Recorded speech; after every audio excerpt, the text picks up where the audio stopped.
Nakitaan ng coral bleaching o pamumuti ng corals ng Tubataha Reef na isa pa man din sa mga pamosong diving site sa buong mundo.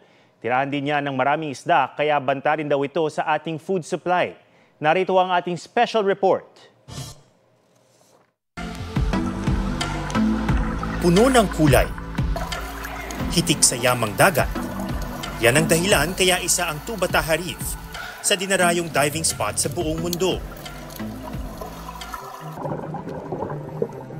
Pero sa kuha nitong Martes, namumuti na ang mga coral sa ilang bahagi ng Tubataha Reef sa Sulu Sea. Ang tawag dyan, coral bleaching. Ayon sa isang eksperto ng The Tubataha Management Office, namumuti ang mga coral dahil in-expel nila ang algae na nagbibigay ng kulay at nagbibigay rin ng sustansyang kailangan ng mga coral. Corals ay known as an animal, so they depend mostly in producing their food using photosynthesis tsaka through filtration din. Konting changes ang temperature na mangyayari sa ating dagat, pwedeng ma-expel yung mga zooxanthellae.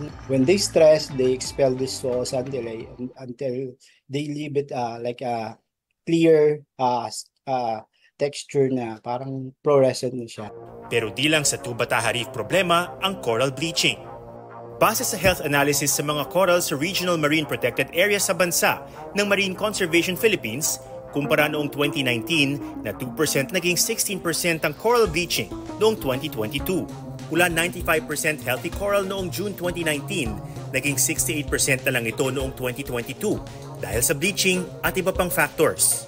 Sa Sabina Shoal o Escoda Shoal, halos patay na lahat ng mga coral doon. That's really an ecological disaster. Sa Pag-asa, we saw a lot of degradation then. In the West Philippine Sea now is really in a very alarming and severely degraded states. Kinumpirma ng National Oceanic and Atmospheric Administration ng Amerika na nararanasan sa buong mundo ang ika-4 na global bleaching event. Ang natutulak daw dyan ay climate change. Due extreme temperature changes, those places na medyo malapit sa equator ang mas nakakaranas ng pag-init ng ating karagatan. Kagaya ng Pilipinas, Australia, and so other tropical countries. Malaki ang epekto ng coral bleaching sa Pilipinas, lalo't napapaligiran tayo ng tubig at isa sa pinagkukunan natin ng pagkain ay ang dagat. Pwedeng maubos yung mga corals na yun. Those fishes and other inverts and other biota na nag-realize sa reefs natin ay pwedeng mawala din in the long run. Pwedeng mawala yung mga food source natin. Hindi naman totally mawawala pero in the long run, in the future generation, baka wala nang corals na makikita yung ating mga kaapu-apuan pagdating ng panahon. Kapag may coral bleaching, hindi pa naman agad na namatay ang mga coral. Mostly, yung during the process, hindi naman siya agad-agad mamamatay. Pwedeng bumalik yung mga zooxanthellae ito sa corals para mabuhay ulit. Maski ordinaryong mamamayan, pwede raw makatulong.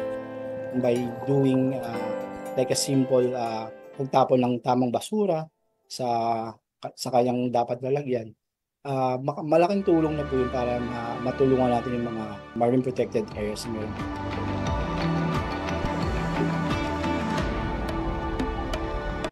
Mga kapuso, alamin ang State of the Nation.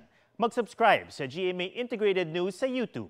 Sa ating mga kapuso abroad, samahan nyo kami sa GMA Pinoy TV at sa www.gmanews.tv.